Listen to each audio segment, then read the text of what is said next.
to start recording, so we have that.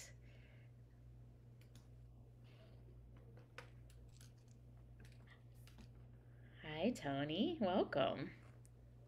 Good to see you. Hi. Good to see you all. Hi, Mari. Hi, Denise. Hi, Liz. And I invited my students to come and join me. So, and awesome. Nick and a couple of others are coming. That's awesome. Thanks. Nice to have you folks with us. Great to be here. Yeah. We have the AEE Circle Up 2000s edition this evening, the aughts. So we're excited about that and the people we have with us. I know we're going to let T get situated. He's on our panel tonight.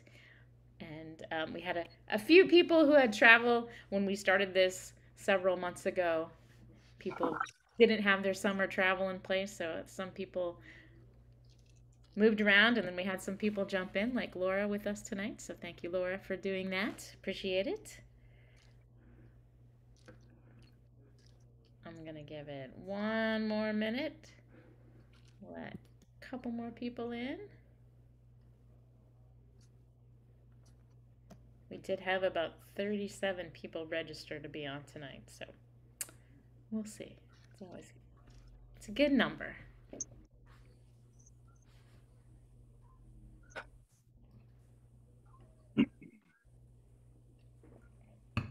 All right.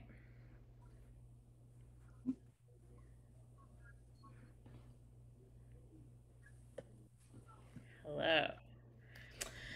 All right, we'll get started. Hi, Joanna. Good to see you.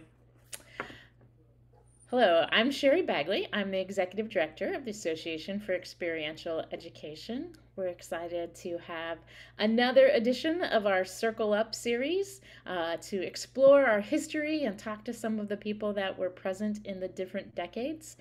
We are at the 50th anniversary conference coming up in November. So we wanted to really explore some of our history and what people have been doing since then, or since they were part of AE, different roles they've played. And so, yeah, so we started these Circle Up series, and it's been great so far. This is our we did the 70s, 80s, and 90s. Now we have the aughts. We'll do the 10s next month in September. And then because we're so short into the 20s, our October session will be a time warp session. So we'll have people from all different decades in that one. So if you can join us on any of those, that'd be great. Also, our upcoming conference in November, I'm going to put the link in the chat right now. If you haven't had a chance to check it out, we are holding that in Black Mountain, North Carolina, and everyone is invited to attend. We have a lot of really amazing folks presenting workshops. We have some really great keynotes. We have some fun places like our Playscape, which is going to have all kinds of interactive activities. We're going to have a sacred fire that's going to burn from the beginning of the conference until the end. We're going to have a disco, a square dance, and some futuristic band with our AE members. Dan Miller and some of other AE members are going to play some music on the last night, possibly with some of our Kid Friends attendees being part of that, so we can look to our future. But a lot of really exciting stuff planned for that conference. So if you haven't had a chance to check out registration for students, it's only $75. So we have a really economical price for students and for seniors this year. And then early bird registration is still happening until August 31st, and that's only $250 for AE members and $350 for non-members. But if you want to join AE, it's $75. So you join AE for $75 for the whole year, get a $250 conference registration, come be with lots of amazing people, and we'd love to see you all there. It's also a very beautiful spot. So great to have you all. Our panelists tonight, I'm going to have them introduce themselves in a little short 1 minute or close to 1 minute's tidbit about who they are, positions they've held at AEE, and number of years involved in experiential education, and where you are now. And so, Mari, since you were first on the call, I'm going to start with you. Hello, I'm Mari Long. I think I was first introduced to AE when I was a camp counselor in like 1986. And then I joined in 1993. So it's been quite some time. All the positions that I've had since then. I had looked this up. My very first one was I was the bookstore coordinator for a regional conference. That was my first volunteer position. Went on to be a regional chair, regional conference convener. I have also done the Accreditation Council, the CCAT. I've been on the board of directors. I feel like I've done a lot of things in volunteer. There's like one position that I haven't had yet, I think, but so I've gone through all of those. And what was the last part of the question? Where we're at right now, where we're located? Mm-hmm. I'm in Florida. Or what you're doing and what you're doing right now.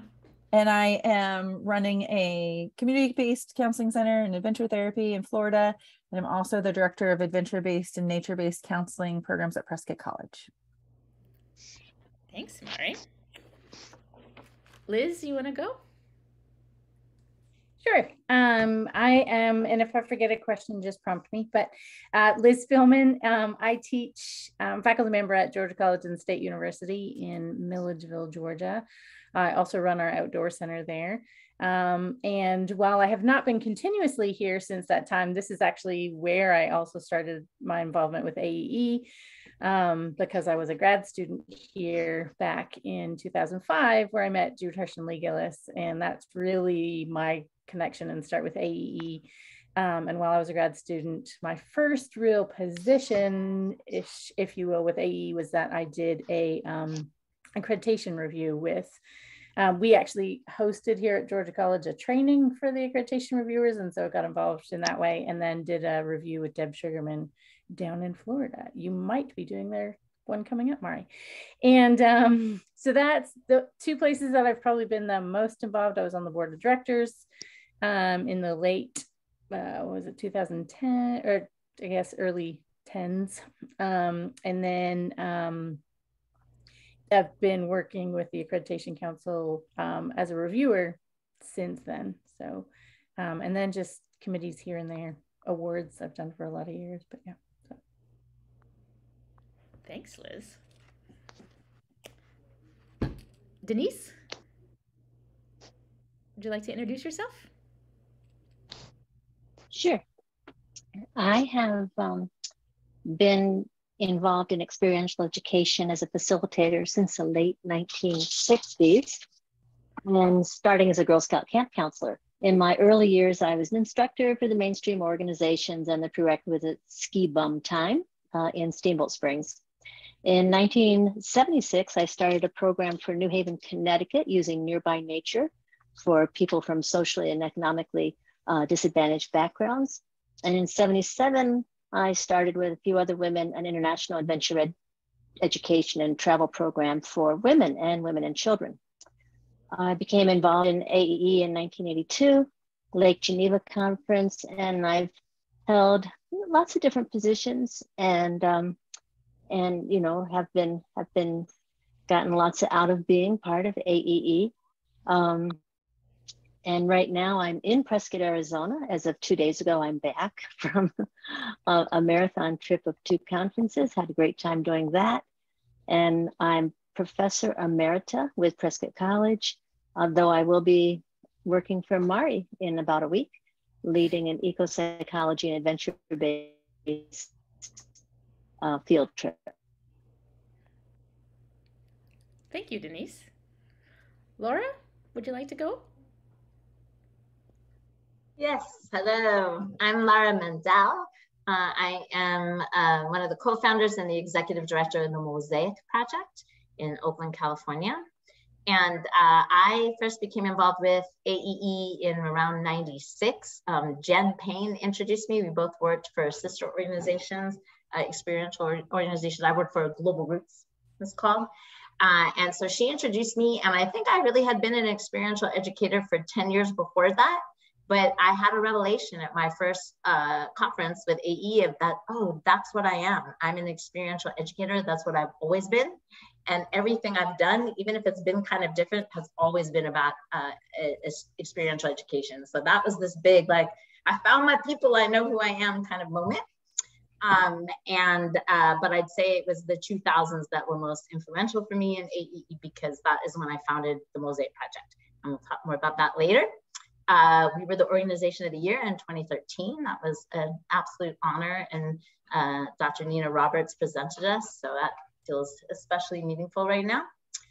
I've been involved with NALA back in those days, and I was on a committee to help recruit board members, and I presented every year, but I had not have the board service as so many of my fellow panelists have. So thank you for all that you do. And I think that is it. Did I touch all the bases there? I think so. Thank you. Thanks. T? Sorry. So T. Grant Lewis, I guess I learned about AE late 90s when I was teaching K through 12 in Southeastern Mass. And my first real introduction to AE in terms of being at an international conference was 2003 in Vancouver, Canada, British Columbia. I had started just slightly before Liz at Georgia College, so Jude Hirsch and Lee Gillis. And in 2004, Jude took me to an accreditation review at UNH. And so I've done accreditation reviews since 2004. Have been very lucky to have been mentored in that process more than a few times by Denise. And 2010, I was in New England, and so Northeast Regional, started getting involved on the regional level in terms of serving on both the host committee, and then 1 year I actually was living in the Mid-Atlantic, but I ended up co-hosting or co-convening the Northeast Regional Conference because Mid-Atlantic didn't have one at that time.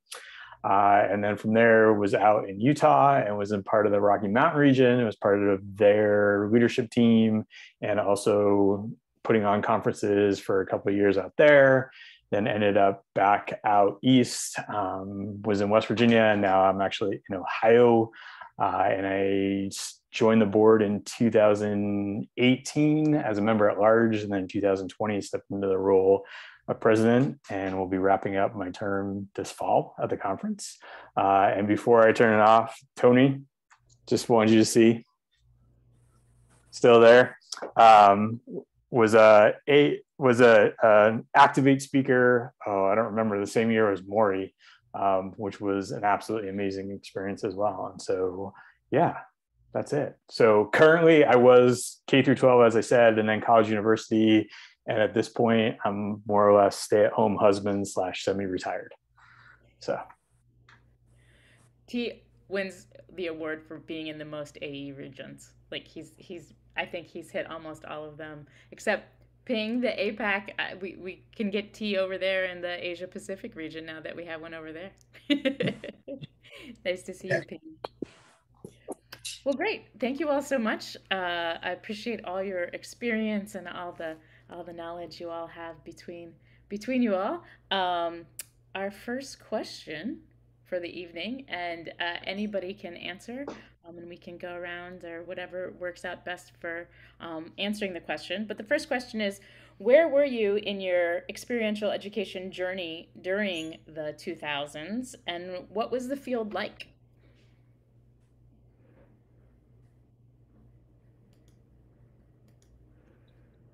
I can go first.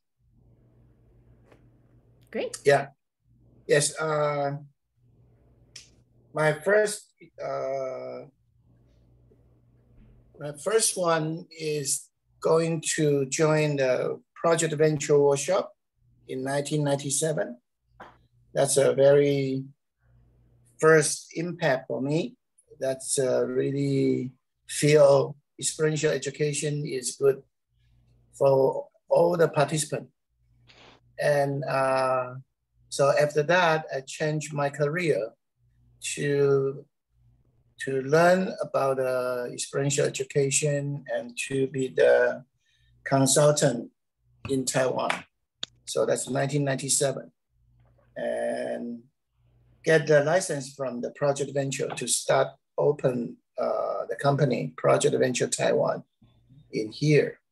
So that's very, very, very get a big learning for me. That's 1997.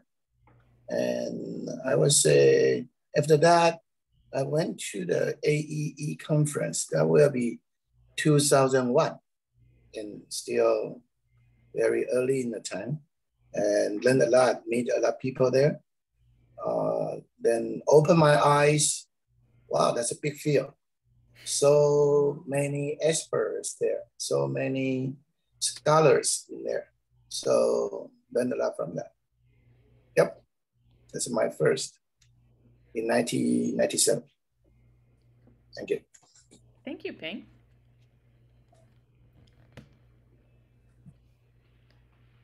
I can take this one next because I do think that the 2000s were the most, I don't know, transformative for me within AEE. So that's when I was in the process of founding the Mosaic Project.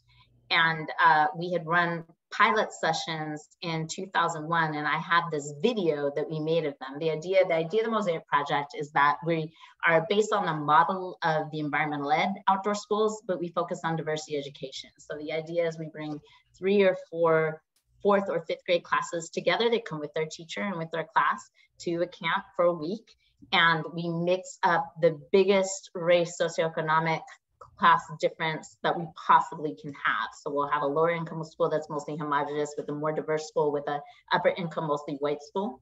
And we mix the kids in their cabins and their sharing groups, and our curriculum addresses issues of difference in building community, peace building, conflict resolution, assertiveness training, all through experiential ed.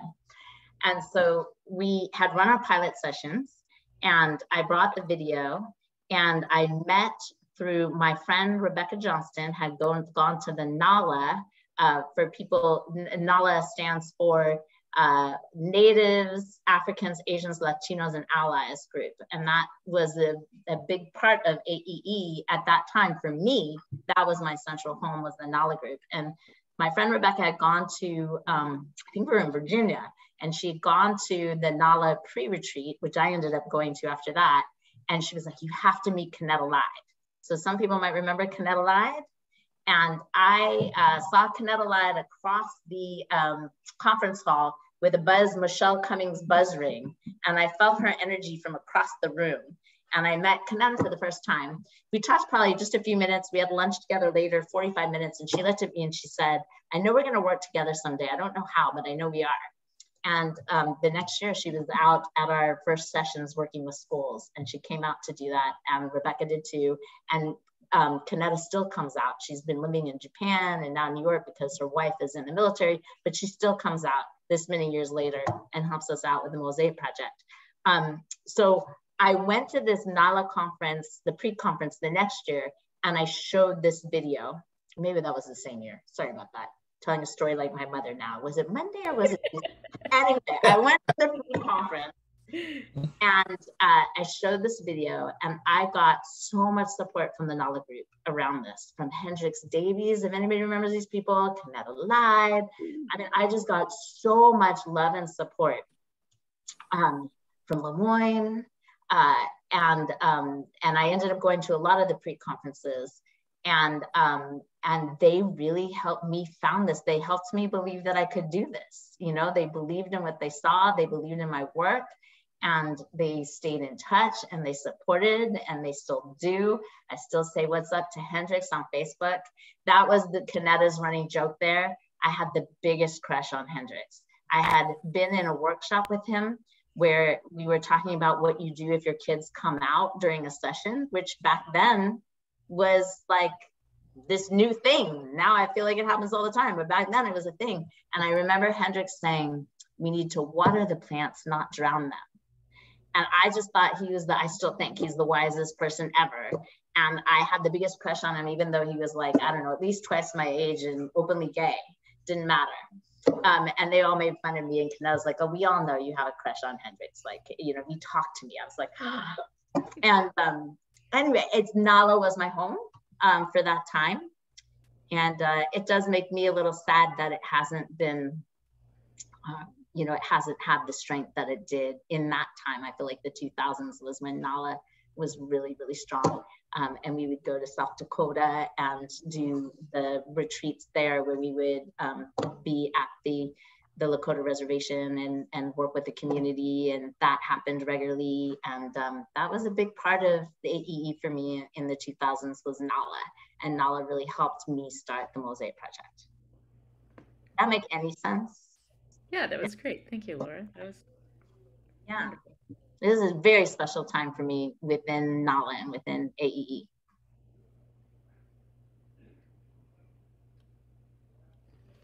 Mari or Denise or Liz T? What was the field like at that time in the 2000s? I think I was in a very, I don't want to say unique position, but I spent a good portion of the 2000s in graduate school. So 2003, I started at Georgia College and State University with Jude Hirsch and Lee Gillis, and that opened so many doors to folks who I've gotten to know over the years and have considered as not only friends, but mentors and guides. And then in 2006, so 2005, I finished at Georgia College and, was meeting the new class, so to say, where, Liz was coming in and I look back now on 17 years of friendship from just a really quick meeting that she and I had. And then 2005 to 2006, spending a year working for Project Adventure in Covington, doing therapeutic work, which was so far out of my wheelhouse. And Lee Gillis told me, he said, you are going to be so challenged. And I was. And I'm still think back about how much growth I had during that time period. And then from 2006, ending up at the University of Minnesota with Keith Russell and doing my PhD. And then feeling like 2009, all of a sudden, hey, you're a full-fledged college professor. Go do it. I always thought of myself as an educator, but then all of a sudden, all these folks who I was thinking about who had an impact on me, now I was going to be that person. And I was going to have students of my own and I was going to have an impact on them. Hopefully, knock on wood. Maybe I have, maybe I haven't. I don't know. But yeah, so for me, it was, I think I was more of that 15, 20,000 foot view because I wasn't as much working in the field directly as I was trying to get my own foundation built as far as some of the knowledge and skills that I'd been doing, in the late 90s as a K-12 teacher. And then even, when I was working summer camps and, working on challenge courses and doing some trips here and there and didn't really know what things were, but really finding that grounding and that foundation. And so I think that for me was really formative and helped shape where I went when I had my own group of students and I wasn't, just filling in for different people here and there or, trying to talk out of this side, even though I had no idea what I was doing on that side. So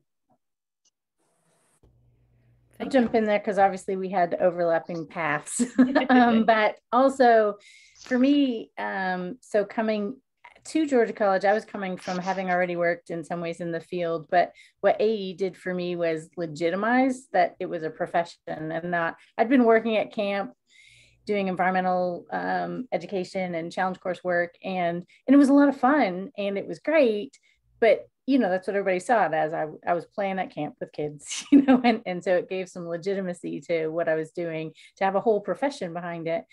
And the other piece is that being at grad school here, for those of you who know Jude Hirsch, she refers to everybody by first name. So as a student, we'd be in class and today she's talking about Deb and tomorrow it's about Mike and next it's about Keith, and coming to an AE conference put faces behind all those names. And it was really, in some ways, intimidating that she was referring to everybody first names because we didn't think there's no way if we met them, we could ever say that. And then the first conference I went to was, I think it was Little Rock was the first one. And I met Keith Russell and a couple other folks in a bar while they were drinking, and we definitely used first names. So, and it was, and I don't say that disparagingly, obviously, in any way, shape, or form. They were people just like me doing work and really amazing and cool things, and that just opened. We've already heard that phrase, right? Like, found my people. There's people doing what I do as a profession, and to this day my father still says I play for a living, but that's okay. I do a little bit, and but yeah, so AEE was the professional home. It gave the playing and the everything else we did the legitimacy that I think I needed, because not everybody that was around me believed what we were doing was a professional thing. It was for fun until you get your for real job, right? And so having a professional behind it, professional organization, gave that legitimacy. So thank you. Yeah, I feel like a lot of our paths have crossed in so many different ways. And Sherry, you're like a part of the early 2000s sort of Pathfinder, so that kind of coming back to you. But for me, the early 2000s, so I've known what I wanted to do since I was in second grade. When I wrote my little strawberry shortcake diary, I want to help people in the outdoors.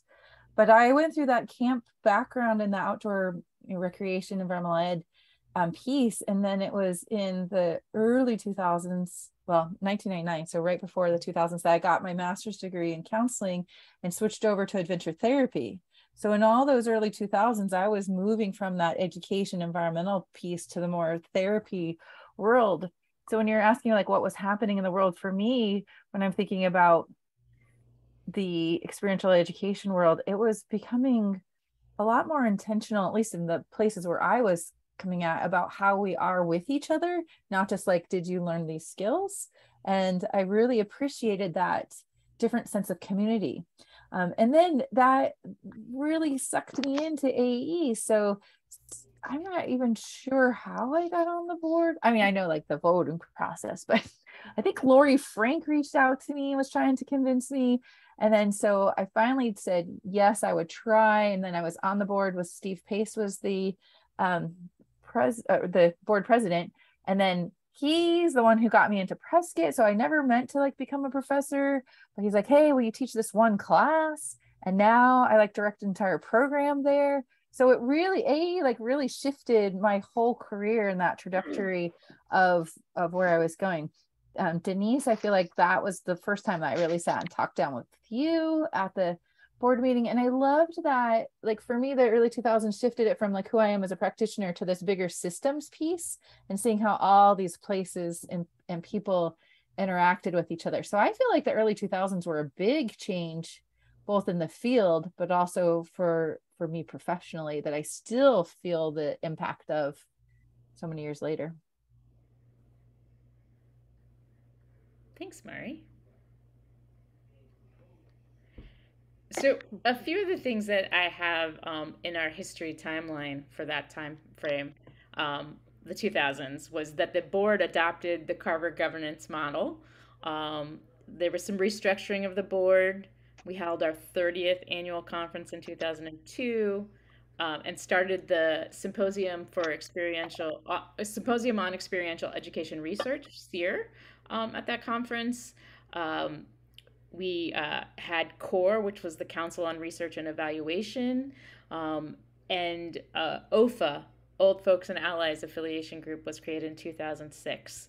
So some kind of big milestones happened in 2000 for AEE. I don't know if anybody, I know some of you were on the board at that time and used Carver Governance, and I know T is still using Carver Governance right now with our board. But anybody have comments about some of those major accomplishments that happened in AE during the 2000s?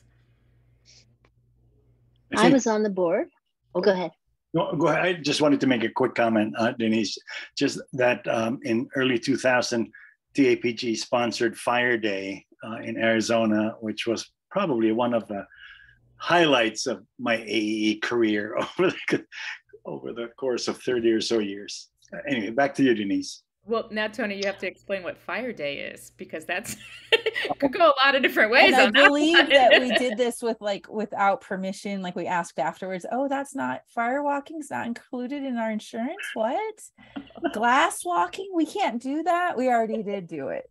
We were out in the desert in Tucson, outside of Tucson somewhere, and we commandeered this camp, or these folks collaborated with us. That's the better word.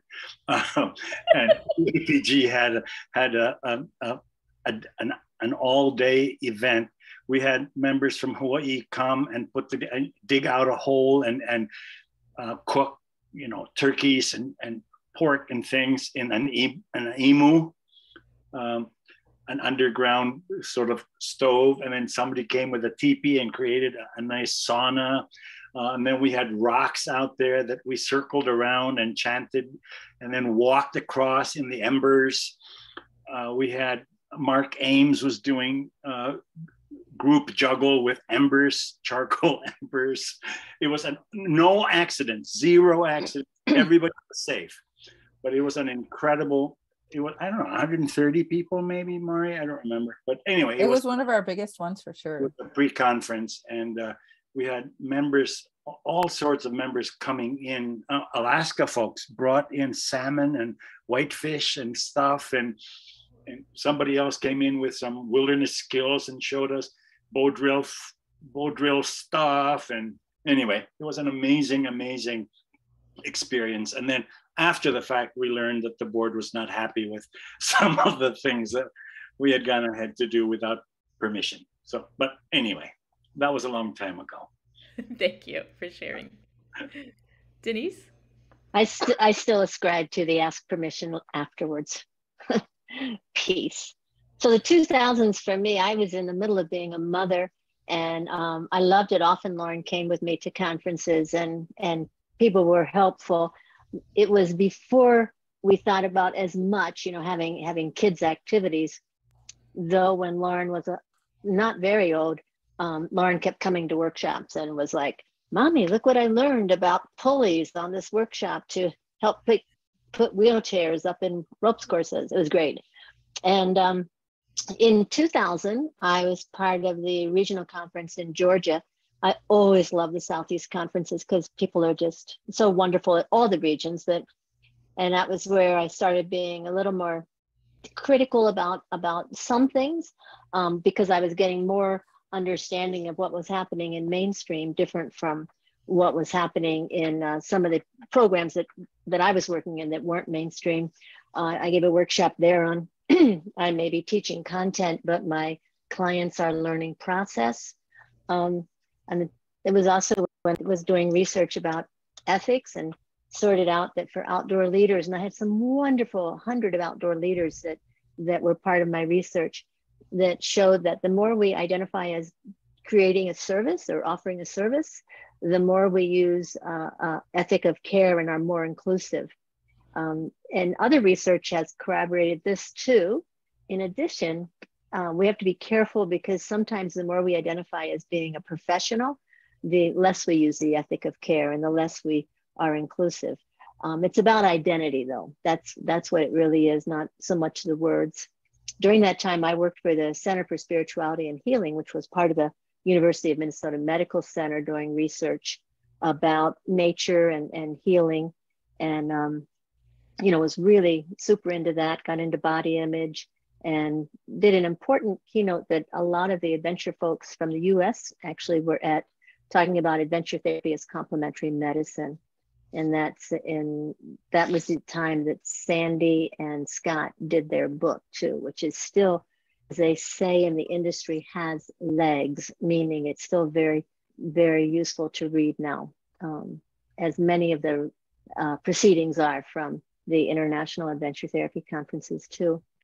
So in AEE, yes, I was part of the first meeting about the Carver process for the board. And I'm really glad we adopted it. I think it's been very helpful in many ways. And I think when it's followed, it can really help organizations still. I know at the same time, the Girl Scouts and many other big organizations were using the Carver model.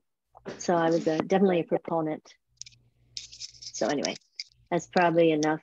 Started working more with accreditation, as T said too, because I think accreditation is awesome. Yeah, it's interesting when we're thinking about the board and AE and all the different things that, Sherry, when you're like going through that whole list, and like there was a whole bunch, but I remember Denise talking with you and with Lori Frank and a few other people who were in the room about how AE had been around for a while and it like matured, and so now we have the second generation of folks, and now I'm seeing like that mature again and looking at that trajectory. So I think some of those pieces, Sherry, were really in response to people who have been around for a while. How do we meet their needs? Because it wasn't just a new organization with everybody kind of in the same place. And thinking about the different roles that people might have, not just the practitioner, and the variety of ways that practitioner might show up. So to me, it was a really exciting time. The early 2000s were relatively stable. We've had our ups and downs. The later you like shift into a little bit after that, we got sucked in again.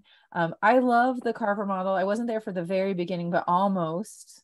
I even went to a conference on the Carver model. That's how much it was so profound to me, because it helped all those program people shift away from like, how much are the stamps, or you should do this, to a systems lens of how do we govern? Because we have passionate, I've never been in any other kind of association that has such passionate and experienced, knowledgeable, skilled volunteers. Like this organization just has such highly functional, amazing people. But when you get a group, I mean, anytime you get a group of board, you have like all these leaders and then you get really experienced ones. It was really hard for us not to do that job of programming.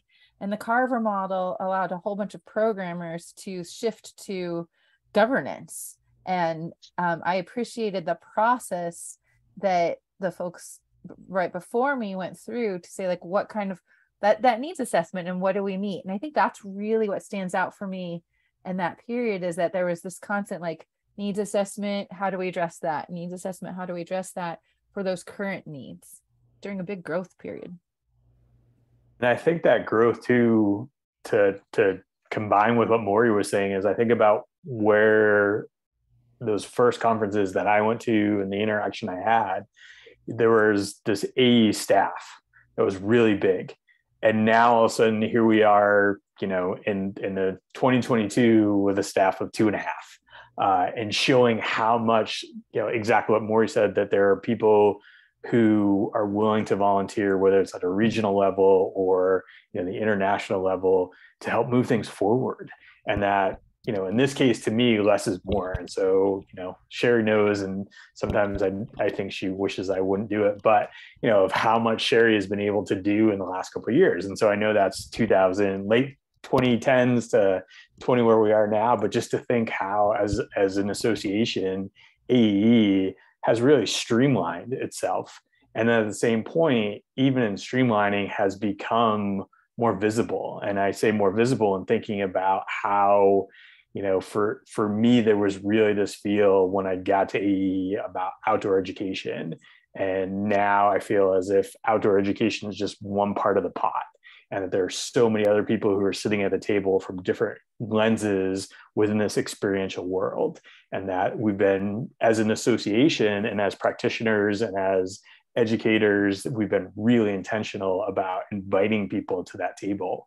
And that, I think the last few years, particularly sitting on the board, seeing how Sherry and Anna have really done a phenomenal job of inviting people to come sit. And then other folks who are sitting on this call, whether it's, Tony or Denise or Maury or Lucinda or, Liz, or, I've been on calls with Joanna, these folks who are saying, yeah, like, come, like, be part of this, let me share, my experience so that you can have an experience of your own.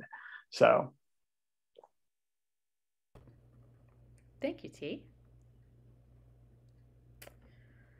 How about lessons learned? What did we learn in the 2000s? We're still learning those lessons. Oh no, maybe you fixed that one for us. We really struggle with finances over and over and over again.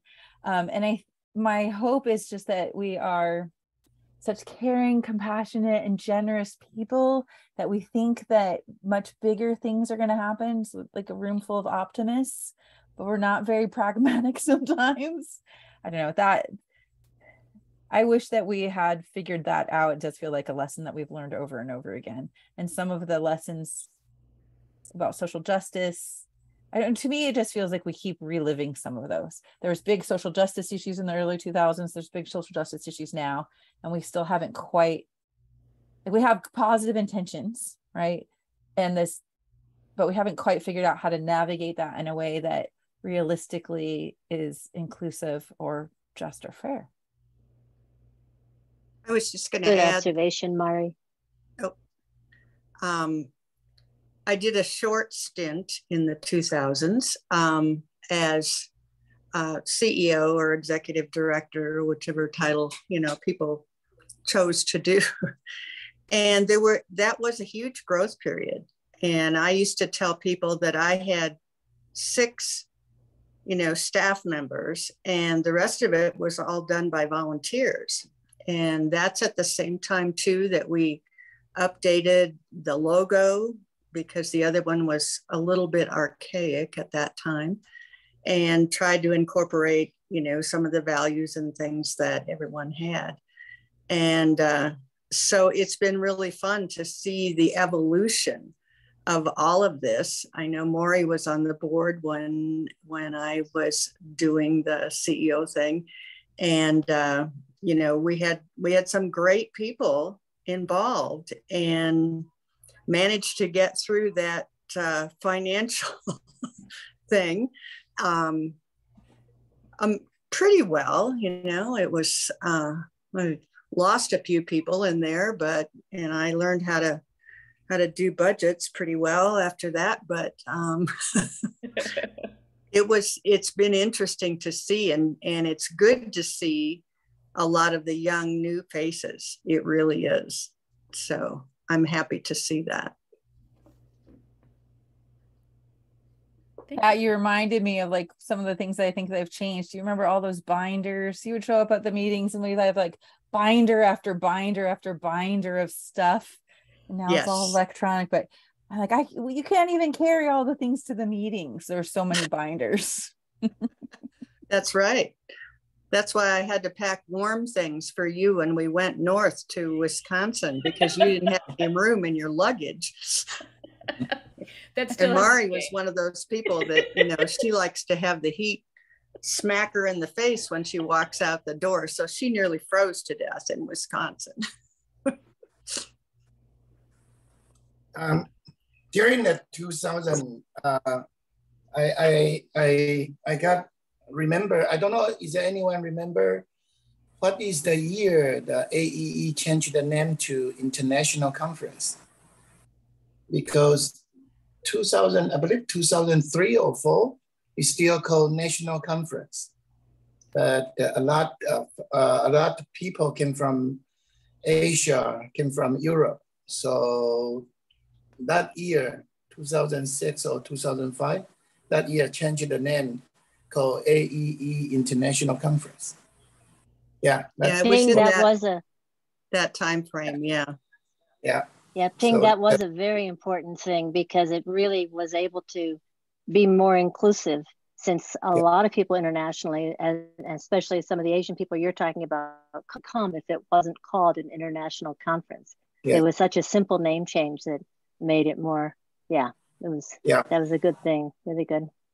Yeah. Go ahead, Pat. You should tell us even more. You had a good run at AEE. I was really happy when you were the ED. Well, it was only 3 years.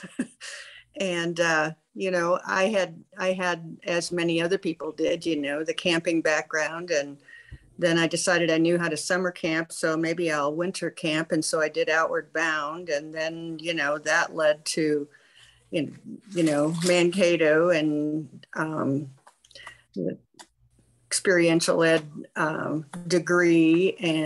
But I was involved in helping also, like Breckenridge Outdoor Education Center. And I remember going down to St. Louis and helping Hank Schaefermeyer do some things down there. But, you know, again, it all went back to being able to utilize all of the really talented volunteers that we had, because there's just no way that we could support a large staff. Speaking of trends, and Pat, you were talking about that, and the whole international piece, you know, so the board at that time, even at that time, we were talking about relevance. How do we need to make AE relevant? And that's where that international conversation came about. And it did pivot our focus, your focus, and use of funds, and how do we address that? And big questions about whether we really could truly call ourselves international when we are so North American focused. And we still have some of those questions today, but there's a lot of conversation and reflection about that piece for sure. But at least we got the name changed.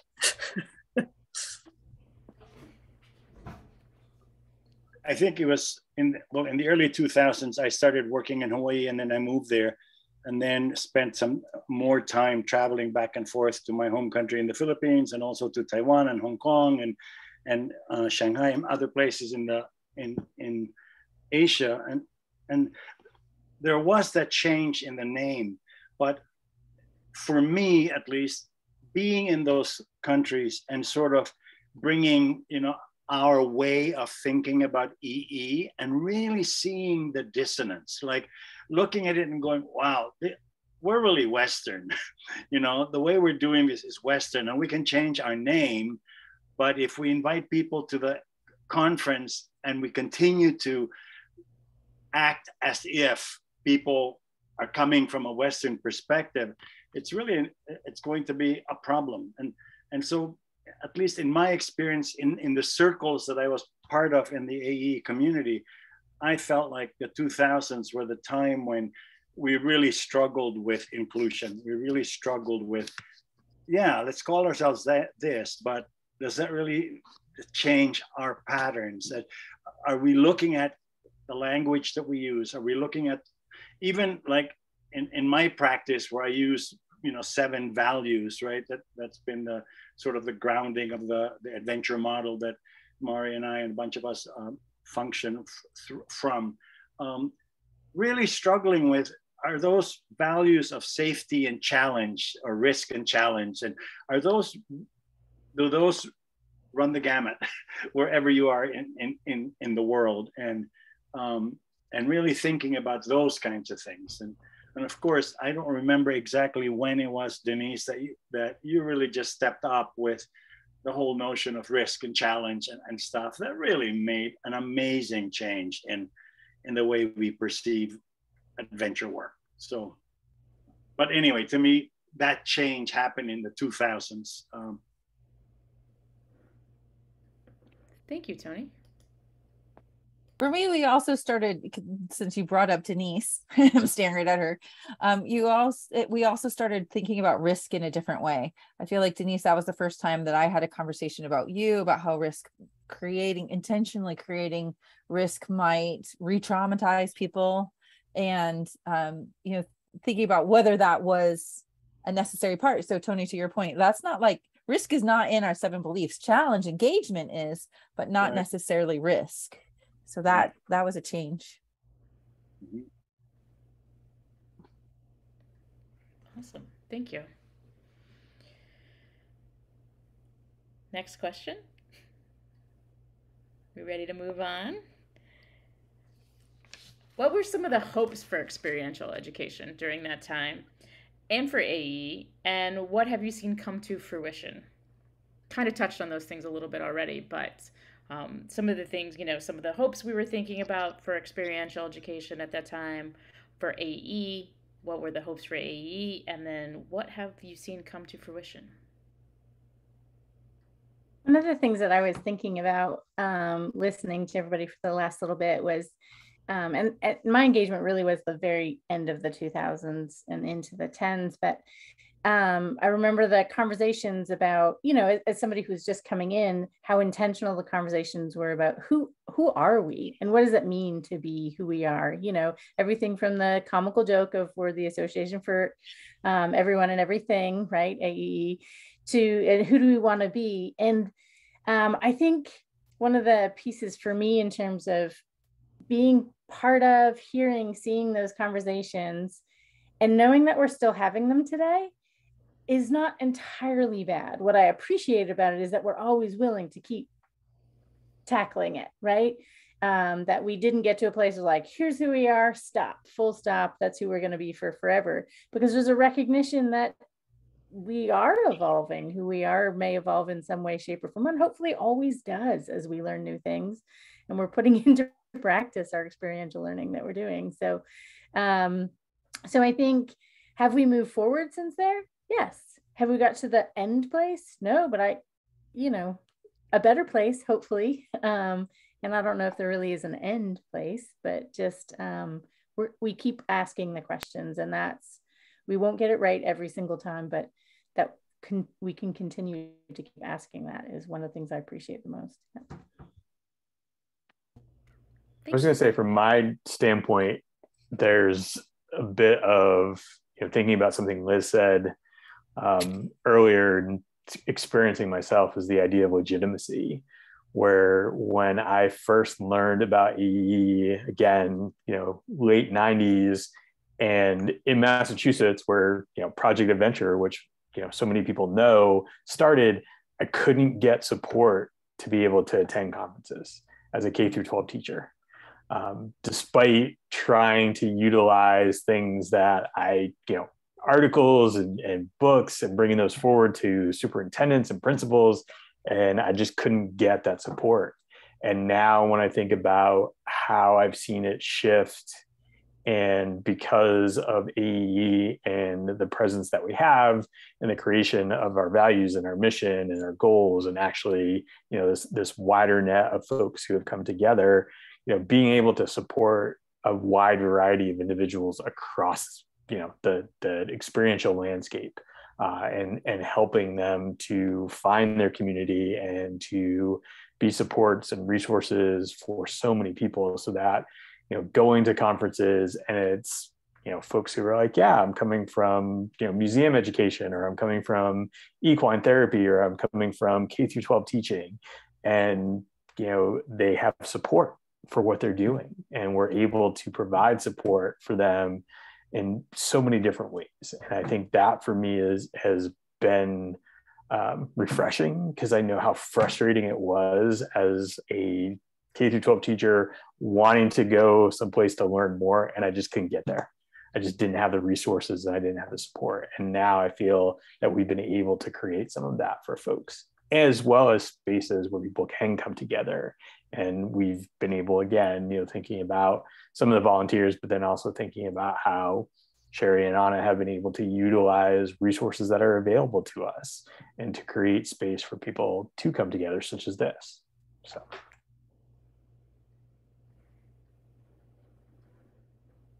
Sherry, this is Joanna, and I just have to pop in before we end, because I've always been on the edges, outskirts. I never did outdoor stuff. In public school, alternative teaching, you probably know all that. I taught over the telephone, and I never even saw my students. But somebody said that when they came to AE, they found that was their home. That's what happened to me, because that's a philosophy that I follow.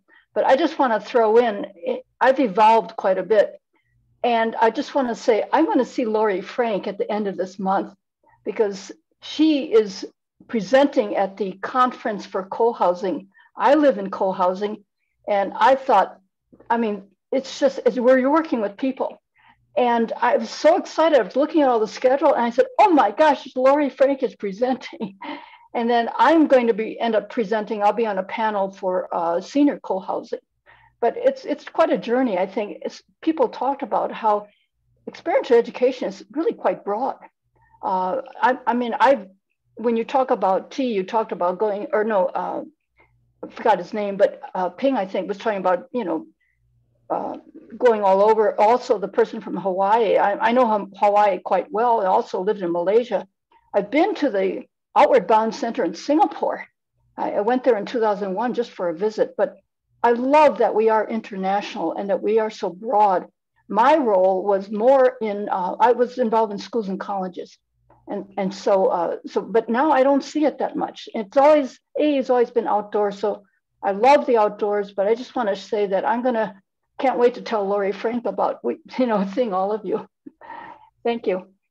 Thank you, Joanna.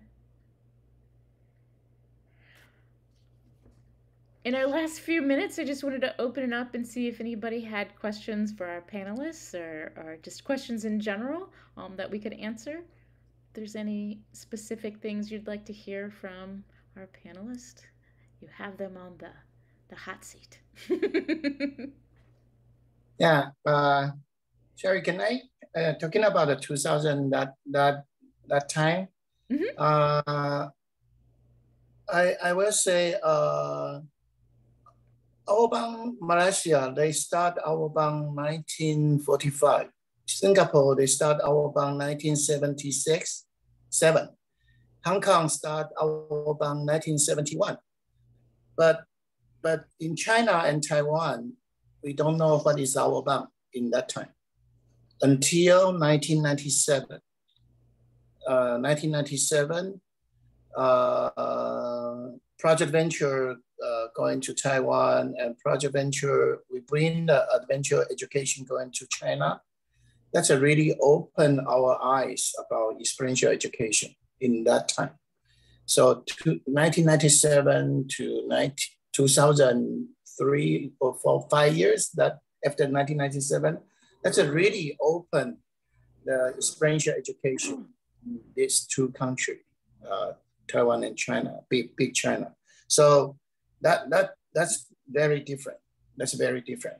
And I believe we are the 2000 a year went to the AEE conference. Again, that's a connect with the China, Taiwan, and AEE. That's really the great time, big time for me. So yeah, that's very, very important for me. Thank you. Yeah.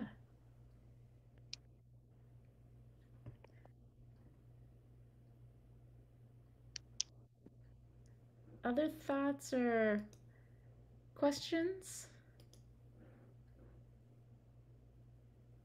More of a thought, and just thinking again about being a student for most of the 2000s, that there are a lot of associations out there that use different acronyms, but to see some of the folks who have continued to stay as part of AE.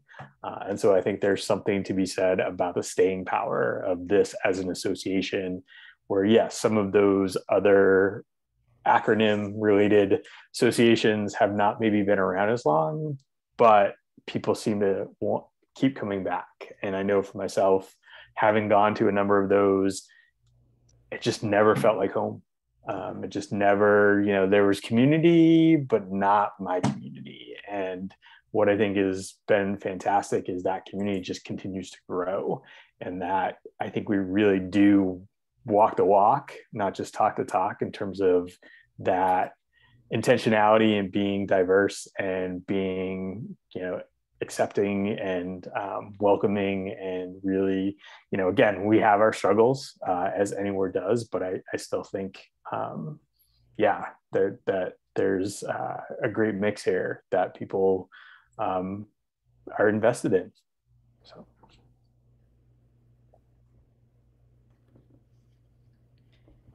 Awesome. Thank you, Brad, for mentioning that the 2000s, there was a lot about infusing experiential education into teacher training, education degree programs in various disciplines. And I think that was you were saying that as something that came out of the 2000s, something that came to fruition from AE's work, or just in the experiential education field? I don't know if you want to pop on, Brad. I think it was a broader discussion, but it was certainly something that Tom spoke of quite often. The idea of how would you encourage an English teacher or a science professor or, teachers in different disciplines to teach experientially? And there was some discussion of even developing a series of teaching different subjects experientially that might be able to be useful to formal school teachers as well, so that it wasn't just limited to a lot of the outdoor programs, alternative school systems, et cetera, but it had more of a mainstream influence in some ways as well. Thanks, Brad.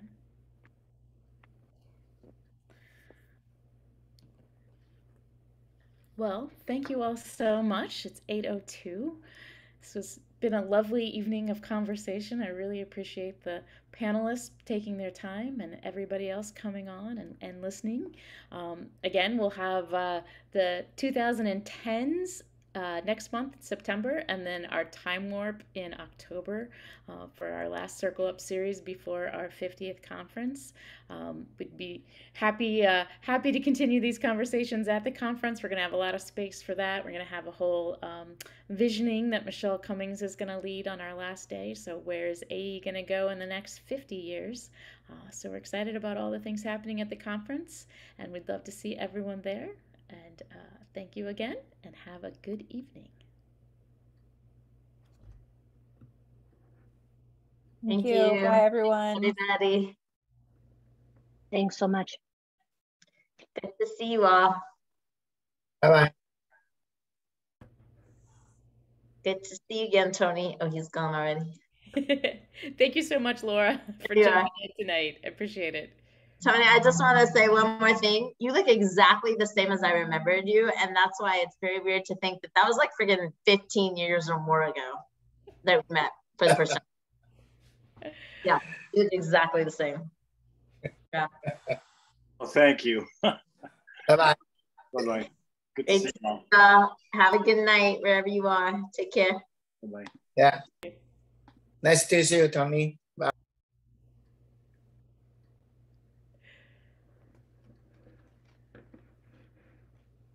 Stop recording.